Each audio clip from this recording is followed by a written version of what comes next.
चलिए शुरुआत करते हैं इस नए चैप्टर को। चैप्टर का नाम क्या है? अम्ल, क्षार एवं लवण।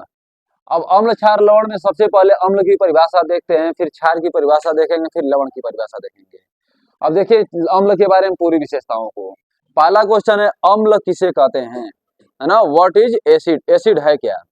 तो समझिएगा बाबू, अम्ल के बारे में जानकारी बहुत सारे वैज्ञानिकों ने बहुत सारे तरीके से दिया। जो हम ही बता रहे हैं, आर्हेनियस ने बताया था, उसको हम बता रहे हैं आपको। ब्रास्टन और लारी ने भी कुछ बताया था, फिर लुइस ने भी कुछ बताया था। यह किनका है? आर्हेनियस का है। तो आर्हेनियस के अनुसार वे पदार्थ जो जल में घुलकर H+ आयन देते हैं अम्ल कहलाते हैं। मतलब वे पदार्थ जो जल में घुल करके, जिनको जल में घोला जाता होगा तो H+ आयन देते हैं, उन्हें क्या कहते हैं? अम्ल कहते हैं। जैसे HCl है, HCl को जब जल में डाला जाएगा तो HCl जल में जाकर H+ आयन और Cl- आयन में टूट करके जल में विलीन हो जाएगा। इसी को क्या बोलेंगे? अम्ल। अम्ल की और विशेष और एग्जाम्पल क्या हो जाएंगे बाबू? जैसे HNO3, जैसे H2SO4, जैसे HNO2 इत्यादि। अम्ल के कुछ गुण के बारे में सुनिए। अम्ल स्वाद में कैसे होते हैं? खट्टे होते हैं। अम्ल स्वाद में खट्टे होते हैं। अम्ल नीले लिटमस पेपर को लाल कर देते हैं। अम्ल जो होते हैं नीले लिटमस पेपर को लाल कर देते हैं। इसका ट्रिक क्या है? अनिल। ट्रिक है अनिल। अनिल नाम आप याद रखिएगा, आपके दोस्तों का नाम बना लीजिए अनिल। अनिल से क्या बना? अ से अम्ल, न से नीला, ल से लाल। अम्ल नीले को किसमें बदलेगा? लाल में। मतलब अम्ल नीले लिटमस पेपर को लाल रंग के लिटमस पेपर में बदल देता है। आगे देखिए, अम्ल का पीएच मान 7 से कम होता है। इतना अम्लीय विलयन होता है, सबका पीएच मान 7 से कम होता है। और अम्ल जो होते हैं विद्युत और उष्मा के सुचालक होते हैं। सुचालक का मतलब वे पदार्थ जिनमें विद्युत धारा का प्रवाह आसानी से हो जाए, उन्हें क्या बोलेंगे? सुचालक। ठीक है बाबू। और कुछ विशेषताओं के बारे में सुनिए। प्रकृति में पाए जाने वाले कुछ अम्ल, जैसे पदार्थों का नाम हम एक साइड लिखे हैं और उन्हें पाए जाने वाले अम्लों के नाम एक साइड लिखे हैं। प्रश्न सीधा सीधा बन जाए आपसे कि नींबू में कौन सा अम्ल पाया जाता है? सिट्रिक अम्ल। संतरा में कौन सा अम्ल पाया जाता है? सिट्रिक अम्ल। फिर दूध में कौन सा अम्ल पाया जाता है? लैक्टिक अम्ल।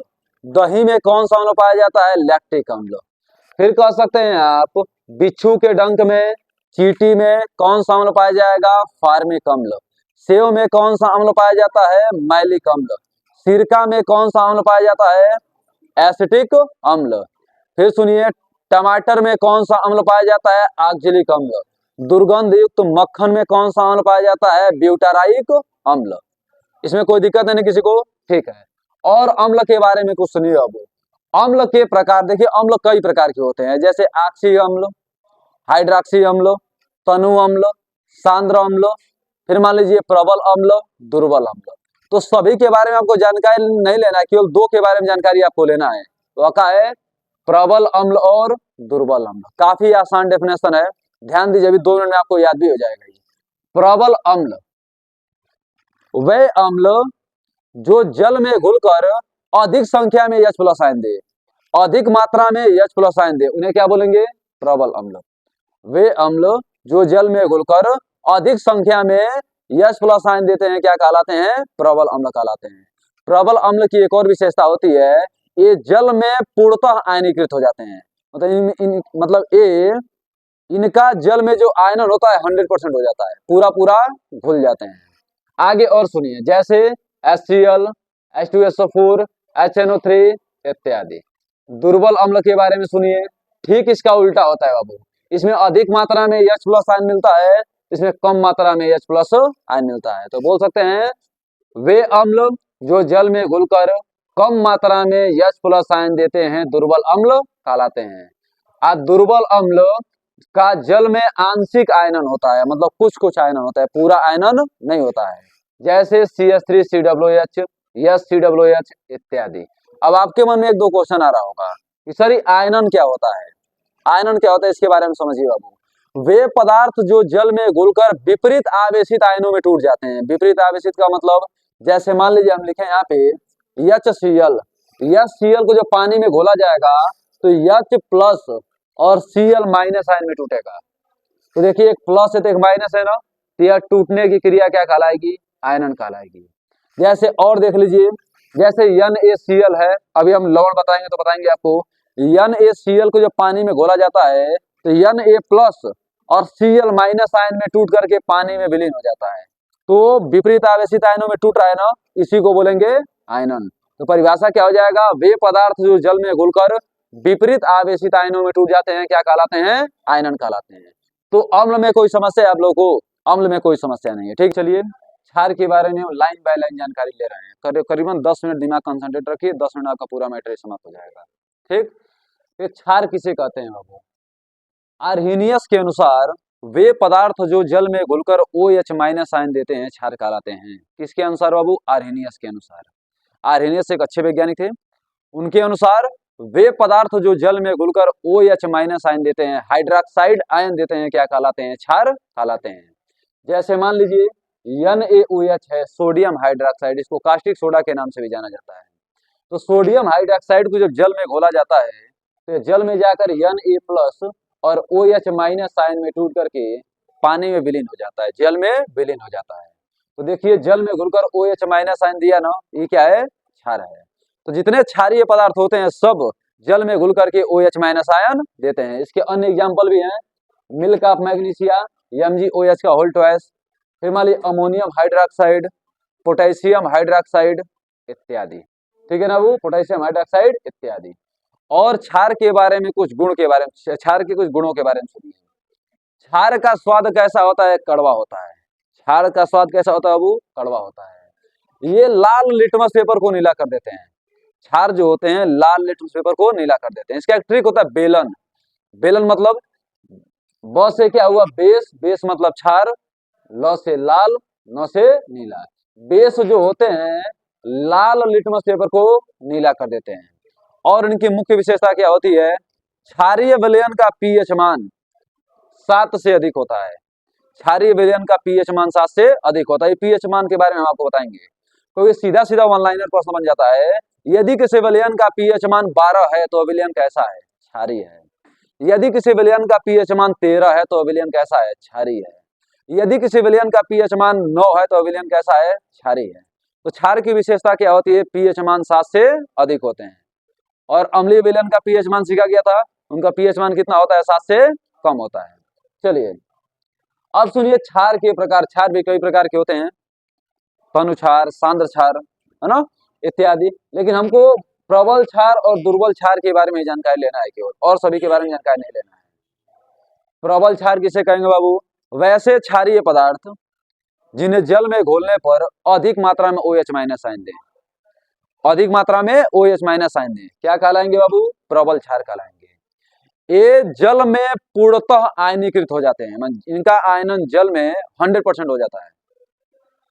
जैसे एग्जांपल NaOH, KOH इत्यादि। अब सुनिए दुर्बल क्षार के बारे में। इसमें अधिक मात्रा में OH माइनस आयन मिलता था ना, इसमें कम मात्रा में OH माइनस आयन मिलेगा। तो वैसे क्षारीय पदार्थ जो जलीय विलयन में कम मात्रा में OH माइनस आयन देते हैं दुर्बल क्षार कहलाते हैं। इनका जल में आंशिक विलय होते हैं, जल में पूर्णतः विलय नहीं होते हैं, जल में आंशिक विलय होते हैं। विलय विलायक विलयन 3 शब्द होते हैं, एक लाइन में इनका भी डिफरेंस सुन लीजिए। विलयन में जिस पदार्थ की मात्रा कम होती है उसे विलय कहते हैं, विलयन में जिस पदार्थ की मात्रा अधिक होती है उसे विलायक कहते हैं। अब विलय और विलायक के मिलने से क्या बन जाते हैं, विलयन बन जाते हैं। एग्जाम्पल समझ लीजिए, 10 लीटर पानी में 1 किलोग्राम चीनी मिला दिया गया, तो चीनी की मात्रा कम है ना, तो चीनी क्या है, विलय है। पानी की मात्रा अधिक है ना, तो पानी क्या है, विलायक है। और दोनों को मिलाने में शरबत बना, शरबत क्या है, विलयन है। तो समझ गए आप, जल में आंशिक विलय कौन होता है, दुर्बल क्षार। जैसे CaOH का होल ट्वाइस, NH4OH इत्यादि।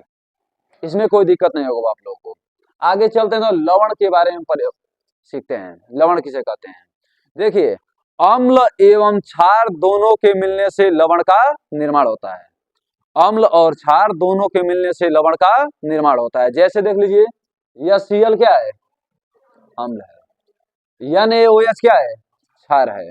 दोनों को मिला दिए क्या बन गया, नमक बन गया, तो नमक क्या है, लवण है।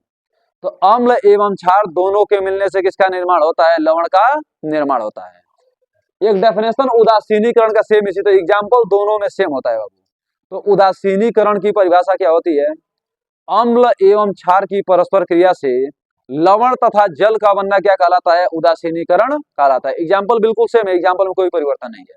देखिए, अम्ल एवं क्षार दोनों के मिलने से लवण तथा जल का बनना क्या कहलाता है? उदासीनीकरण कहलाता है। तो लवण उदासीनीकरण में कोई समस्या आपको नहीं होगा, कोई समस्या नहीं होगा आपको। आगे बात करते हैं सूचक के बारे में। सूचक किसे कहते हैं? सूचक का मतलब सूचना देने वाला। सूचक का मतलब सूचना देने वाला। अपने दैनिक जीवन से रिलेट करिए। मान लीजिए रास्ते पे कहीं कोई एक्सीडेंट हो रहा है, तो वहां पे मीडिया वाले जाते हैं, सब पूछताछ करते हैं। सब किन से पूछताछ करते हैं? जो वहां पे उपस्थित रहते हैं उन्हीं से पूछताछ करते हैं लोग ना। और वो लोग बताते हैं कि यहाँ इस तरीके से ऐसे ऐसे हुआ है।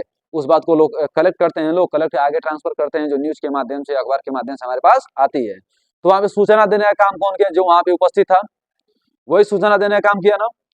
सेम उसी तरीके से जब कोई रासायनिक अभिक्रिया होती है तो उसमें एक ऐसा पदार्थ होता है जो इस बात की जानकारी देता है कि अभिक्रिया पूरी हो चुकी है, इसको आगे बढ़ाया जाए। और जो इस बात की जानकारी देता है वही क्या है? सूचक है। तो सूचक को एक लाइन में बोल सकते हैं, सूचना देने वाला क्या कहलाता है? सूचक कहलाता है।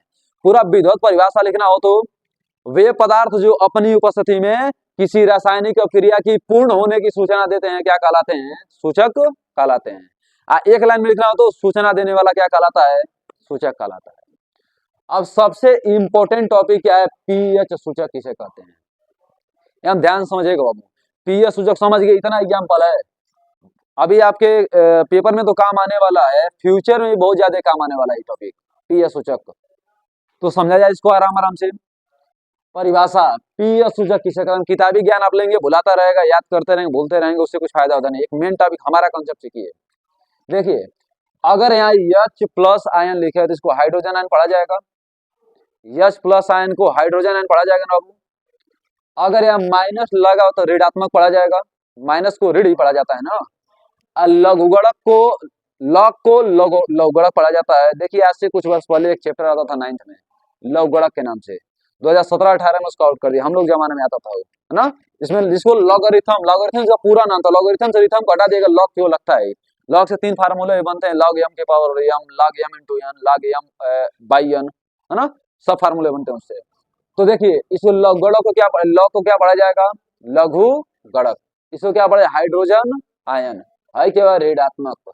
तो हाइड्रोजन आयन के ऋणात्मक लघु गणक को पीएच सूचक कहते हैं। आराम से परिभाषा सुनिए। हाइड्रोजन आयन के ऋणात्मक लघु गणक को पीएच सूचक कहते हैं। कोई आपसे परिभाषा पूछे पीएच सूचक किसे कहते हैं? हाइड्रोजन आयन के ऋणात्मक लघु गणक को पीएच सूचक कहते हैं। अब आगे कुछ पीएच सूचक के बारे में और कुछ जानकारी। देखिए, पीएच सूचक की खोज किसने किया था? सोरेनसन ने किया था। पीएच सूचक की खोज सोरेनसन ने किया था। कब किया था? 1909 में किया था। पीएच सूचक की खोज सोरेनसन ने 1909 में किया था। कई बच्चे कंफ्यूज होते हैं, पीएच सूचक का फुल फॉर्म क्या होता है? तो फुल फॉर्म क्या? Power of hydrogen. पीएच सूचक का फुल फॉर्म क्या? पावर ऑफ हाइड्रोजन, जो लिखा हुआ है यहाँ पर। देखिए, पीएच स्केल ऐसा होता है कि किसी विलयन की अम्लीयता, क्षारीयता या उदासीनता की व्याख्या करता है। ये कौन सा विलयन अम्लीय है, कौन सा विलयन क्षारीय है, कौन सा विलयन उदासीन है। पीएच स्केल पे 0 से लेकर 14 तक अंक अंकित हुए रहते हैं। देखिए, यहाँ पे स्केल बन चुका है आपके सामने। जिस विलयन का पीएच मान 7 से कम होगा वो क्या हो जाएगा? अम्लीय। 7 से अधिक हो जाएगा क्या हो जाएगा? क्षारीय। अगर 7 हो जाएगा क्या हो जाएगा? उदासीन। इसका एक ट्रिक भी समझ लीजिएगा आप लोग। अम्लीय, क्षारीय, हिंदी में देखो, इसको अंग्रेजी में क्या कहते हैं? एसिड कहते हैं ना बाबू।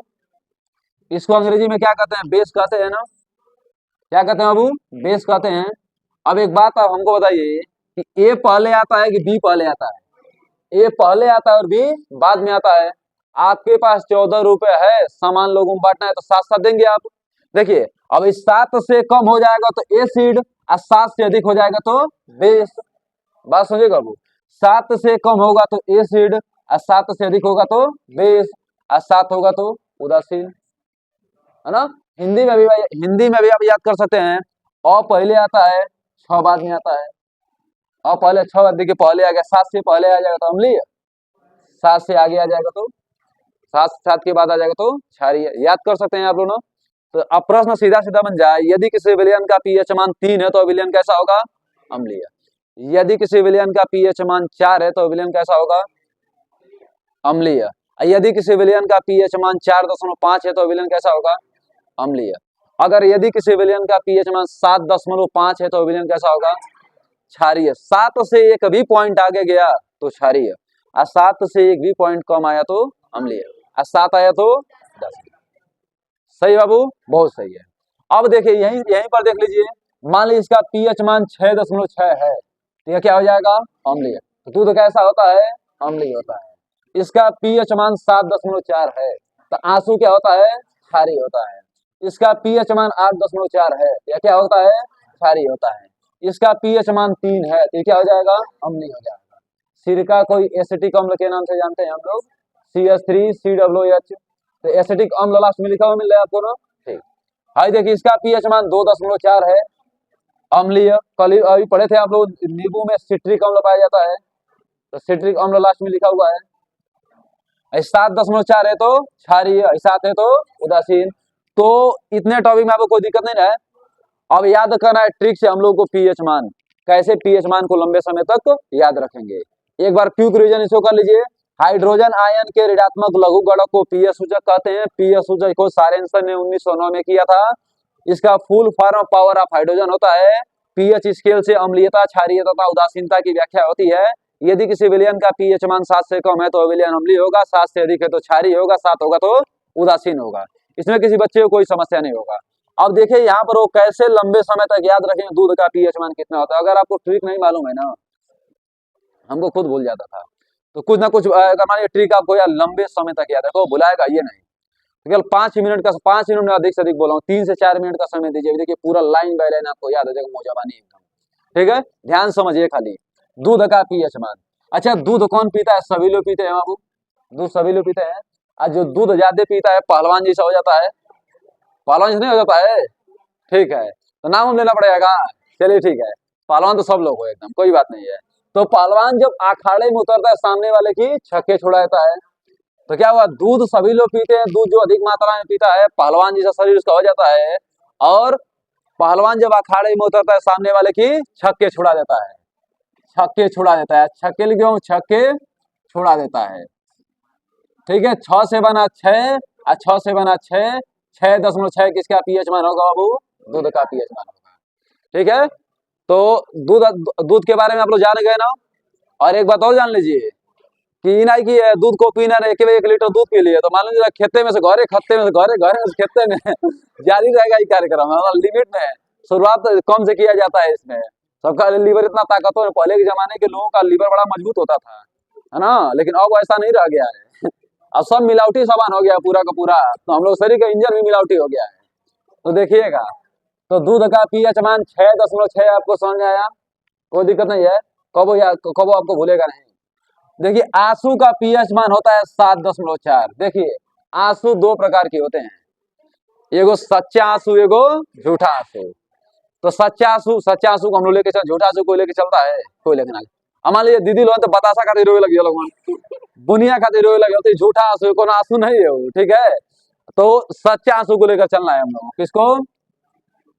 सच्चा आंसू को। और एक आंसू वो भी होता है जो फट्टा से दूर हो जाता है। 4 फट्टा गिराइए, ऑटोमेटिक आंसू गायब हो जाएगा, कहने वाली बात नहीं होगी। तो देखो बाबू, सच्चा आंसू और झूठा आंसू। तो सच्चा आंसू हम लेकर चल रहे हैं, 100 से बना 7 और 4 से बना 4। 7.4 किसका पीएच मान होता है बाबू? आंसू का पीएच मान होता है। तो याद कैसे करेंगे आप? आंसू 2 प्रकार के होते हैं, सच्चा आंसू और झूठा आंसू। और सच्चा आंसू को हम लेके चलेंगे, झूठा आंसू को छोड़ देंगे। हाँ, तो सुनिए तो आप कह सकते हैं सच्चा से 100 से 7, 4 से 4, 7.4 किसका पीएच मान हो जाएगा? आंसू का। अब आगे समुद्री जल का पीएच मान। तनी आप लोग बताइए बाबू, अंग्रेजी आप लोग सीखते हैं ना, अंग्रेजी में सीखे होंगे। सी मतलब क्या होता है? समुद्र, और ओशियन मतलब महासागर। अरे अंग्रेजी में नहीं, तो सी मतलब होता है समुद्र। सी को हिंदी में लिखे तो ऐसे ही लिखेंगे ना। और सी कैसा होता है? काफी चौड़ा नहीं होता बाबू। सी कैसा होता है? काफी चौड़ा होता है। सी मतलब समुद्र।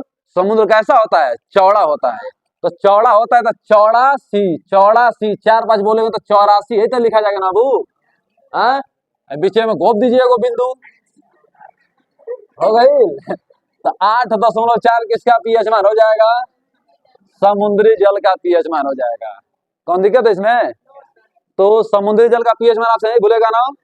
सी मतलब समुद्र, समुद्र कैसा होता है? चौड़ा होता है। तो चौड़ा, चौड़ासी, चौड़ासी 4 5 बोले तो 84 मुंह से निकल जाएगा। तो 84 8.4 किसका पीएच मान हुआ वो? समुद्री जल का। अब तो नहीं, इधर नजर से नजर मिलाइए, देखिए सिरका, सिरका, सिरका शब्द को देखिए, यहाँ लिख रहे हैं हम कहीं कोना वोना में, देखिए सिरका। अब आप बताइए बाबू, सिर का, सिर के कितने भाग होते हैं बाबू? 3। आप लोग तो पूरा मस्तिष्क के बारे में पढ़े हैं, अग्र मस्तिष्क, मध्य मस्तिष्क, पश्च मस्तिष्क, पढ़े कि नहीं पढ़े हैं? अग्र मस्तिष्क के 3 प्रकार, मध्य मस्तिष्क के 2 प्रकार, पश्च मस्तिष्क के 2 प्रकार, सब पढ़े हैं ना? पूरा बढ़िया से पोस्टमार्टम पे किएगा, उससे ज्यादा मस्तिष्क के बारे में कुछ पढ़ना ही नहीं, इतना बढ़िया आप लोग क्लास लिए हैं, आप सबको याद भी हो गया था उस समय। भाई देखिए, तो सिर का, सिर के कितने भाग होते हैं? 3। तो सिरका का पीएच मान क्या हो जाएगा? 3। सिरका का पीएच मान क्या निकल जाएगा वो? 3। नींबू का पीएच मान तो आपको बचपन से याद होगा, ठीक है ना? एक बार सुन लीजिए गाना, जो आज यूट्यूब पे सर्च कर लीजिए आप लोग, एगो नींबुआ 2 4 गो मिर्ची लटका लो चोटी में, गाना सुन लीजिएगा आप लोग, ठीक है? तो सुनिए, तो 2 4 गो शब्द आ रहा है ना बाबू,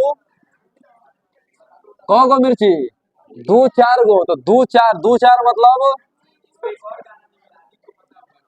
ठीक है, तो 2 4 का मतलब क्या आ जाएगा? 2.4। 2.4 किसका पीएच मान हो जाएगा बाबू? नींबू का। तो जब कभी नींबू की बात आएगी तो 2 4 गो मिर्ची लटका दीजिएगा, याद हो जाएगा ये, है ना? तो चुरकी मत लटका लिया मिर्ची की जगह पे, काम गड़बड़ हो जाएगा।